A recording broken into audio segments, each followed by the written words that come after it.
बाप्पाच्या चरणी आपण नेमकं काय साकडं घातलंय, काय मागणं मागितलं? मी बाप्पाकडे एकच साकडं घालतोय दरवर्षी.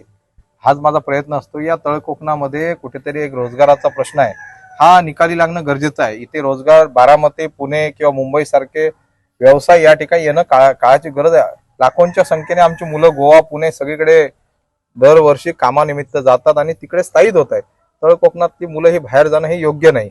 या ठिकाणी रोजगार निर्माण व्हावा हा माझ्यासारख्या एक तरुण मुलाचा परमेश्वराकडे आराधना आहे. आणि विशेष करून इथे हॉस्पिटल होण्याची काळाची गरज आहे. या ठिकाणी ऍक्सिडेंट झाल्यानंतर बांबोळी आणि गोवाशिवाय आमच्याकडे पर्याय नसतो. आणि दोडामार्गचं आज आम्ही ज्या ठिकाणी आहोत हे टोक आहे, हे महाराष्ट्रातलं एक शेवटचं टोक आहे. या टोकाच्या ठिकाणी ऍक्सिडेंट झाल्यानंतर गोव्यापर्यंत जाईपर्यंत परिस्थिती गंभीर होते. हे कुठेतरी बंद व्हावं ही माझी प्रामाणिक, म्हणजे याच्या मागे राजकारण 1% नाही, माझं इलेक्शन नाही आहे. हे तळ कोकणातील जनतेची मागणी आहे, बरोबर ना? सर्व लोकांची मागणी आहे. ह्या जनतेच्या मागणीसाठी आपण तळमळतो.